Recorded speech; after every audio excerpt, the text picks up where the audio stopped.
Welcome back, 8:22 in your Health Watch. Sauerkraut, well, it can be an acquired taste, right? But it turns out it's really good for you, and a new study finds that it has, in fact, great health benefits for your gut. So, Go ahead. I'm sorry. No, you, please. Anita is live this morning at Garden Goddess Ferments this morning with details on all of this. Good morning. I love sauerkraut. Suzette, go buy the organic sauerkraut that I can find, and I'll sometimes eat that as part of my meal. That's a great thing to do. And tell us how you got started. Oh my goodness. Well, I needed a job first and foremost. Unfortunately, most of us do, right? Now, I had been entertaining the gut health world for many years before I started this, and I was just fascinated with gut health and telling people they needed to detox and going through detox programs through the supplement company I was a part of. And through that, I learned about gut health 15 years ago before it was cool. And again, like I said, I was fascinated with it and came across this article about fermented foods. And I'm looking at the recipe and I'm thinking, I think that's sauerkraut. I'm not really sure. I think that's what they're telling me to eat. But it was. I made my first batch of sauerkraut. I had no idea what I was making and how much of a difference in people's lives it would make. I've been in business 10 years now, and I still get brought to tears quite often. What does sauerkraut do then for the gut health? Well, it's all about the bacteria, right? So when you start fermenting vegetables, you take away the air. They start breaking down and creating these bacteria strains that are really beneficial to our microbiome. There's some strains of bacteria you can only get in fermented foods. So you want to eat a variety. The cabbage is vegetables, the beet kvass is of course vegetables, but you've got cheese, you've got wine is even fermented, chocolate is fermented. Look at you, I love all that. Yeah. This is what? That is our Power Kraut, and it's a red cabbage base. It's my signature ferment, the first one I started with. It's got cilantro, green onions, carrots, garlic, turmeric, ginger, and tons of love. I can smell all of it. Yes. When I opened the lid, you said, can you smell that? It smells healthy and earthy. It does. I'm going to take a bite. I have not tried this. Full disclosure, this is my first bite. Yep. We'll see how I love beets, and I love sauerkraut. This is a red cabbage, and red cabbage actually brings different benefits to the table than green cabbage. So we like to have that variety. What are the What are the differences then? Well, any food that's that color, the red color, it's got these anthocyanidins in it that are big immune boosters and antioxidants. This is really good. Thank you. She just claimed that jar. I did. Okay.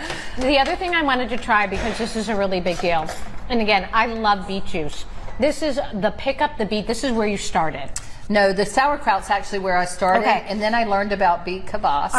And again, just really fascinated with it. I found it dated to the mid-5th century. What is beet kvass? Kvass is a sour vegetable.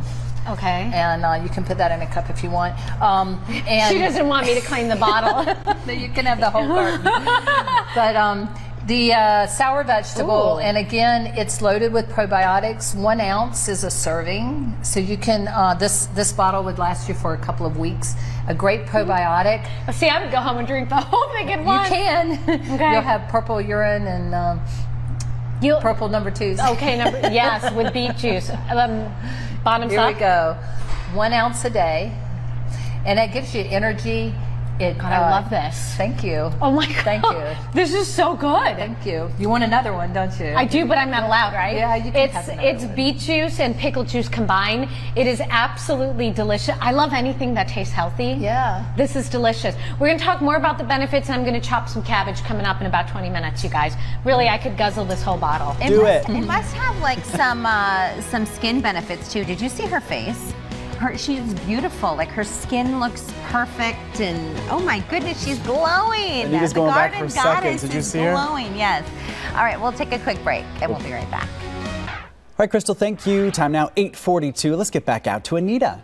She's at the Garden Goddess Ferments in Phoenix. You got the hairnet on.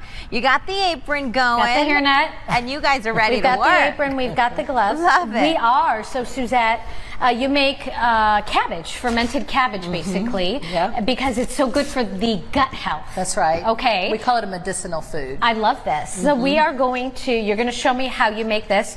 Just a Well, regular? you got to start with your cabbage, and we core it out. So Do I have to take the top layer off? I do it after I cut it in After, half, okay. because then it peels right So I'm off. just So gonna cut cut it in half. And you do everything by hand here? Yes. There are no machines, robots, or anything? Well, I got a slicer over there. I Oh. slice. She's just putting me to work. Okay, so core it means what? Coring takes the core out. Okay. And that's just a hard piece that we don't want in the sauerkraut. It's just not necessary. Yeah. Okay. And then so you have to they have coring machines, but we don't have enough volume yet. And then we take all the wilted pieces off. Okay, but you don't throw those away. No, we save them. Did you just cut yourself? Probably. You're not allowed to cut I'm not yourself. bleeding though, so I think we're okay. Just got the tippy top of the knife. Yeah, you know, maybe. Are you bleeding? Okay, so we don't want the core. That does not serve the purpose. Yep. And then the outer we- leaves. Okay. You take those off. They're a little wilted. They Okay. might have some dirt on them. But we don't need to clean them. Nope. Nope, because we're not Why gonna are we use not them. worried about dirt? Because we're not going to use them. Okay. Yep. They get discarded. And a lot of that's already taken off in the field. So, Okay. Yep. You're a lot faster than I am, clearly. We put these in a big can like this. Yep. And then we're going to roll over to this machine that Yep. you have. Yep. Okay. Let me help you. Can I take some of these pieces? Yeah, we've already got some over there. And then this does what? So this is our shredder, Okay. and you just throw it in there. Are you ready? Yep, go ahead. That's it? That's it. How finely do you need to shred this for it to work? Well, it does it automatically. See, Oh, okay. it does it automatically. Okay. So we just throw it in there. Okay. Now you have a couple different flavors. Yep. So you don't just leave it plain. No, no. So after we get it all shredded, we add the salt to it. Okay. What And kind of then, salt? And because I asked you if you were to make this at home, you had a couple of tips. We're going to turn this off. Oh, you guys. yeah, Hold let on. me turn it off so it doesn't make the noise. There we go. If you were to make this at home and you just wanted to do cabbage, how do you ferment at home? So you would use your container. Your container is your most important Okay. thing. So this is just our salt. This is true salt. It's a local company. They get it from the Sea of Cortez. Don't use the white table Don't salt. use no iodinized minerals. salt. Not good for you. No, Something with it won't ferment. Okay. When container, if you're fermenting at So home. you want a container that has a lid that will allow the gases to come out. Okay. And keep the air out. Okay. So otherwise, it's going to bubble and spew and Make a spit- mess. Make a mess. So These are some of your secret ingredients as well. Dill, Yep.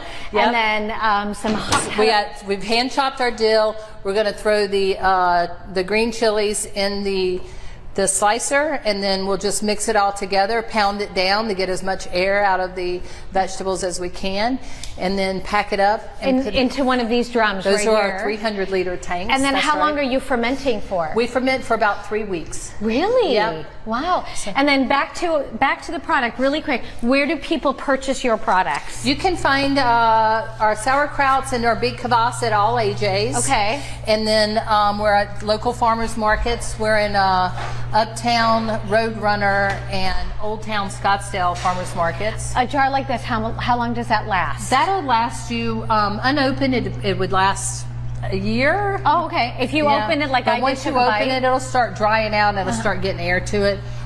So you just press it down.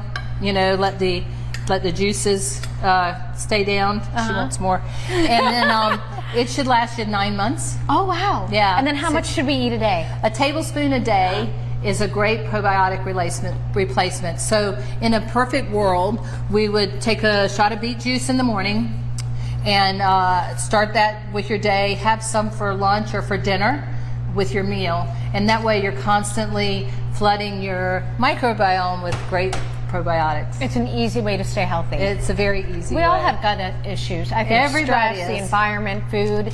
What astounds me is how young the people are that are coming up to the farmers market tables with gut issues. So they don't feel good. They're constipated. They can't absorb their nutrients correctly. So we're in our 3rd generation of processed food, and it's really showing. Yeah, that's We'll put so all that true. information on our website. Thank you, Anita. Thank